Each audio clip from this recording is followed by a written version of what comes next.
turminha do terceiro ano.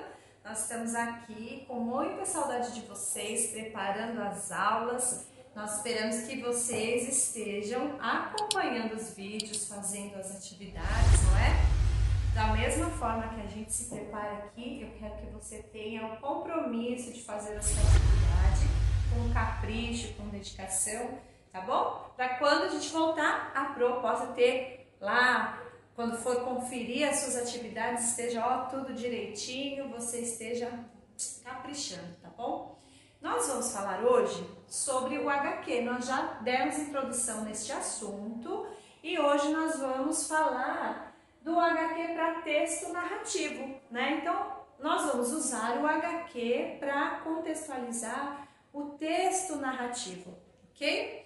Então, antes de você começar, eu quero que você pegue a sua apostila de português, abra lá na página 25, nós temos aqui uma atividade, né? Eu vou recapitular quais são as características do HQ. Você lembra que o HQ, ele é um gênero textual. Você lembra disso? Sim, muito bem. Então, todo gênero textual tem uma estrutura. Vocês lembram da fábula? Lembram do poema? Assim também o HQ, né? Tem um gênero, é um gênero textual e tem uma estrutura a ser seguida. Então, o HQ, ele usa a imagem, o texto verbal e não verbal, né? Muitas vezes você vai ver a tirinha e não tem uma única palavra sequer. Isso significa que é um texto não verbal, não é? Outra coisa, o HQ, ele usa uma alternativa linguística. Vocês lembram que a Pro falou na outra aula sobre a onomatopeia, sobre os balões, não é? Essa forma de escrita é para dar vida à tirinha, né? Para dar som, para dar o ruído necessário na história, ok? Então, quando a gente vê um texto, um HQ, nós já sabemos toda a estrutura que esse texto possui. Uma outra coisa importante é que no HQ existe uma coisa chamada discurso direto. Vocês já ouviram na primeira aula sobre isso, não é? O discurso direto é quando o personagem, ele expressa os seus pensamentos, a sua própria fala, não é? Então, geralmente no HQ nós vemos muito isso, o discurso direto. Por quê? Ou ele está pensando ou ele está dialogando com o outro personagem, ok? Então, na nossa atividade aqui, nós usamos o gaturro. Lembram-se? O gaturro é a criação do Nick. E eu vou falar um pouquinho do Nick para vocês, olha só. Só que isso eu não tenho decorado, tá? Não sei.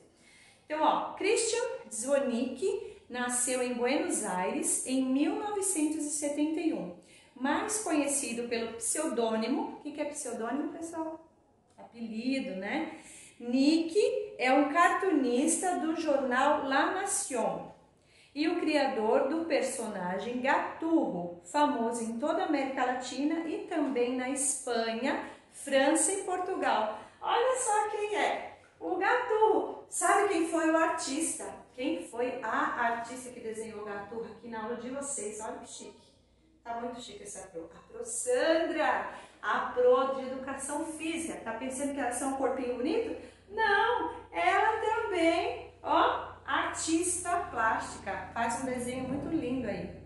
Então, nós vamos continuar falando do Nick, ó. Ele escreveu o seu primeiro trabalho, né? Ele publicou o seu primeiro trabalho como cartunista, ele tinha só 14 anos, não é? Então, quando a pessoa gosta de algo, quando ela faz alguma coisa muito bem, um desenho, qualquer que seja, e ela se aplica a fazer aquilo, dá muito certo, né? Tem muito resultado.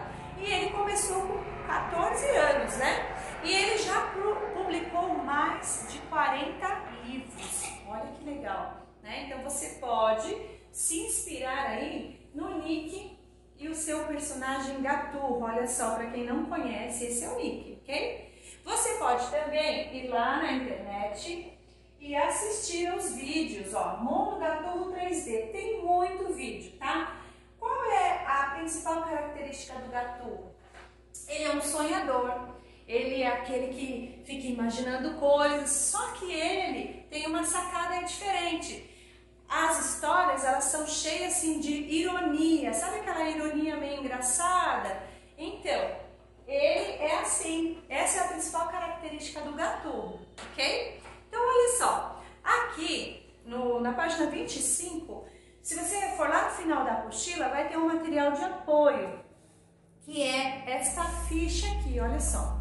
Vocês vão reescrever o quadrinho, né, trazendo o texto narrativo, tá? Não vai ter desenho, porque o desenho propriamente já está aqui na folha, então vocês vão fazer a atividade. Então, olha só, para essa atividade, vocês vão fazer uma retextualização, né? Vão escrever aqui na ficha, vão reescrever fazendo a contextualização do HQ. Ai meu Deus, quer falar difícil, se complica. Então, e vocês vão usar duas coisas, que é o discurso direto, já falei, né? Quando você vai expressar o pensamento, o próprio pensamento do personagem. E uma coisa importante quando a gente escreve, os marcadores temporais. O que são os marcadores temporais, Pro? Quando você escreve um texto ou você narra um texto, você usa os marcadores temporais para indicar a ação, quando aquilo aconteceu. Então, aqui na sua apostila, nós temos alguns exemplos, olha. Depois de, em seguida, logo depois disso, ao mesmo tempo, enquanto isso. Quando você usa essas palavras na frase, você está dando sequência aos acontecimentos. Por isso nós chamamos de marcadores temporais. Então vocês vão usar essas duas ferramentas linguísticas para escrever o texto de vocês. Outra coisa, vocês vão escrever, olha, recontar a história com texto em prosa. Como que é mesmo o texto escrito em prosa?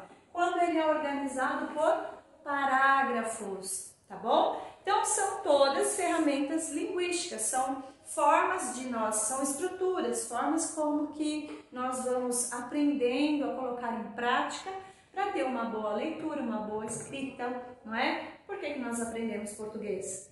Para comunicação, não é? Sem a língua, nós não conseguimos nos comunicar. Até as pessoas que não falam, não verbalizam, elas conseguem se comunicar, porque tem uma língua própria, né? Então, a linguagem, ela é necessária para uma comunicação eficaz. E é para isso, mas eu estou aprendendo quadrinho. Tá, mas você vai aprender a escrever, você vai aprender a como colocar as palavras no papel, a usar os símbolos, a acentuação, a pontuação. Por exemplo, quando alguém vai falar, o que a gente coloca mesmo na frente? Travessão, não é? Quando eu vou dar a entender que alguém ainda vai falar, eu coloco no final da frase o quê? 2 pontos. Então, tudo que vocês têm aprendido, vocês vão colocar em prática. E a Pro vai olhar se está com letra maiúscula no início, se o nome do personagem está com letra maiúscula, se colocou a vírgula no local correto. Então, eu sugiro que você faça um rascunho, tá bom? Porque essa atividade aqui, ó, vai ser uma atividade avaliativa, tá bom? Então, você faça um rascunho, escreva direitinho, coloque os seus pensamentos a respeito da historinha, né, do HQ. Viu que tá bonitinho? Aí você passa limpo, tá? Se tiver sem início, meio e fim, coloca lá, pensa direitinho, contextualiza, né? E procura colocar a acentuação, a pontuação correta. Afinal, nós estamos na aula de português, né? Então é isso. Eu vou deixar essa atividade para vocês, página 25 da apostila de português, e eu vou pedir que vocês enviem assim que terminar, né? O vídeo sobe num dia, no outro dia você já pode enviar a atividade, ok? Então, boa tarefa para você, faça com bastante capricho, use a sua criatividade, tá bom? E nós nos vemos na próxima aula.